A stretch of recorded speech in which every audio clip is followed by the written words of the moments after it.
Okay, guys. In this part, we will discuss about the first. We will start with what are the diseases are eliminated from India. So the Guinea worm is eliminated from India. Leprosy, yaws, and neonatal tetanus. All these diseases are eliminated from India. This is just elimination. Okay. Okay. Next, we will discuss about monetary benefit. Monetary benefit is measured in terms of cost benefit analysis.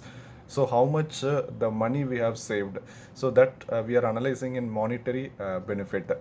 Then next, attributable risk. What is attributable risk? That is a difference between the incidence in the exposed, incidence in the exposed and the incidence in the non-exposed. The difference between this is the attributable risk. Okay. Then next is the what are the indicators of air pollution? They are like sulfur dioxide, smoke, and particulate matters. Okay, the mission Indra Dhanush is for a universal immunization, and so due to niacin deficiency, there are three Ds, that is dermatitis, diarrhea, and dementia. Okay, so the surgical gloves should always be disposed in the red color coded bag. Okay, next, cost effective analysis. What is cost effective? We are measuring the output in terms of results obtained. For example, how many number of lives saved. That is cost effective analysis. Okay, next we will see the best indicator of growth, development plus nutritional status is weight for the age. Second best indicator is mid-arm circumference. The normal mid-arm circumference should be more than 13.5 centimeter. So for this we are using Shakir's tape as a field instrument to assess the mid-arm circumference. It comes in three colors. The green color indicates normal development, that is more than 13.5. Yellow color indicates mild to moderate protein energy malnutrition. That is the mid-arm circumference is between 12.5 to 13.5 centimeter, and the red color sign indicates the severe protein energy malnutrition, and it is less than 12.5. Actually, the WHO, the World Health Organization criteria for severe acute malnutrition is the mid upper arm circumference, it is less than 11.5 centimeter, and this is the World Health Organization, the WHO criteria for acute malnutrition. Okay, next, according to Factory Act 1948, the maximum working hours including the overtime, that is only 60 hours per week. Okay. The best markers for air pollution is sulfur dioxide. Okay, next we will see about some of the diseases like Donovonosis is caused by Klebsiella granulomatis. Then cholera, typhoid, and tetanus toxide is only for healthcare workers after the disaster. All these three are only for healthcare workers. Then Monica project is for monitoring trends and determinants in cardiovascular disease.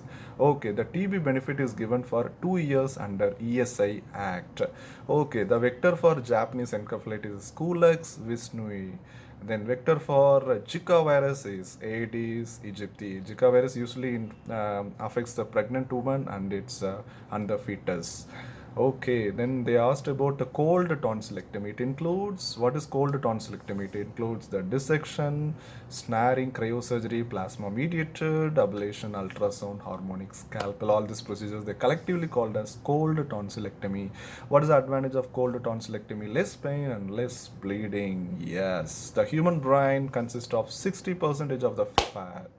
The delirium tremens is due to nervousness, agitation, confusion after the avoidance of alcohol. Okay, next is the sessions code can give impression up to 7 years. Then buspirone and chlordiaz epoxide are used for smoking cessation.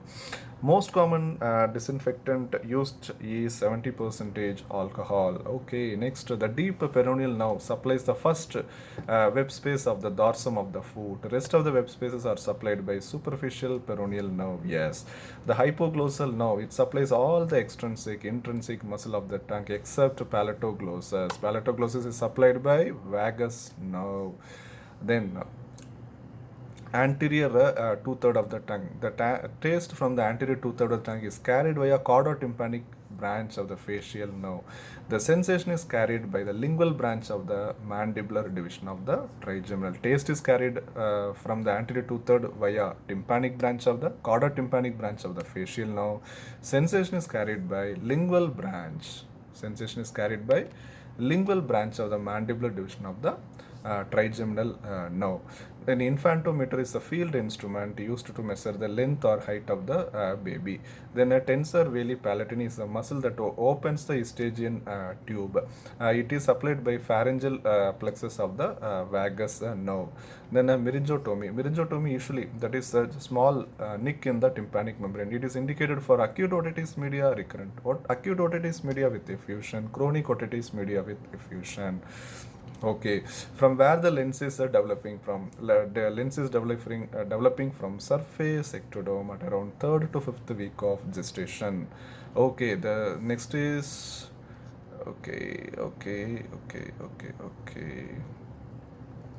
okay, next we will see about Lesch-Nyhan syndrome.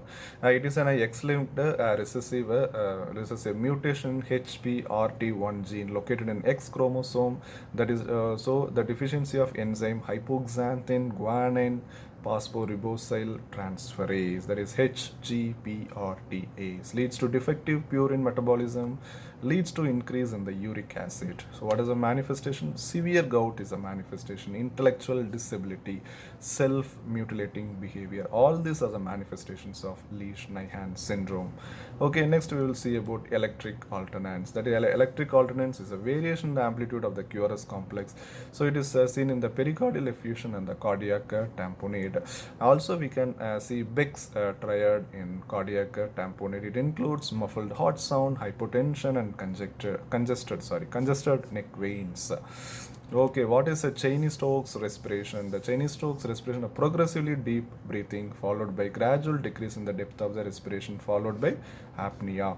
So this will be like regular cycle. First there will be like deeper breathing, then gradual decrease in the depth of the respiration followed by apnea, and this occurs at the regular interval. So we can see this type of Cheyne-Stokes respiration in hypoxemia, hypoperfusion, and also in the sleep. Next is a Biot's respiration. It is the quick, shallow respiration followed by regular or irregular periods of apnea. It is a quick, shallow respiration followed by regular or irregular periods of apnea. That is irregular breathing. That is due to damage to the pons, especially due to increased ICP. Then a Kussmaul breathing. It is a form of a deep and labored breathing, that is hyperventilatory breathing. It can be seen in diabetic ketoacidosis, uremia, sepsis, salicylate poisoning, methanol poisoning, aldehyde poisoning, and lactic acidosis. Yes, the heart rate don't match with the pulse you feel, so it is called pulse deficit. It is seen in atrial fibrillation. The atrial fibrillation is the most common arrhythmia that we can see in our clinical practice. ECG diagnosis of atrial fibrillation will be like P waves will be absent. There will be like narrow QRS complexes, irregular RR interval. This is the ECG diagnosis, simple ECG diagnosis of atrial fibrillation. Treatment, we follow the RACE protocol. What is the RACE protocol? RACE. R for rate control via IV esmolol. Then A for anticoagulation via warfarin, C for chemical cardioversion or IV ibutulide. Then E for electrical cardioversion, that is the DC shock 200 joules biphasic. So DC shock is contraindicated in acute atrial fibrillation. Drug of choice for atrial fibrillation is IV esmolol, but don't give esmolol during acute congestive heart failure. Okay, then MACE, laser. What is MACE? Laser ablation of ectopic foci. This is one procedure. So this procedure is used in atrial fibrillation. Yes. Okay. And lastly, we will talk about paroxysmal supraventricular tachycardia. That is PSVT. It is due to re-entrant circus movement of the electrical impulses in the AV node. So the patient will be having sudden palpitations, giddiness, nausea, and vomiting.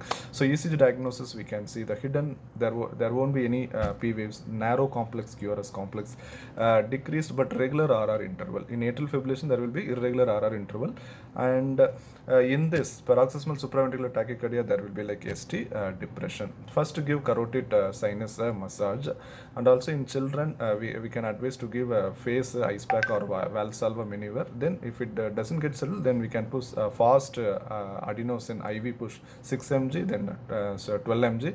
Next, we can give IV verapamil. Finally, the DC shock 120 to 200 joules biphasic. Thank you very much, guys, for this video.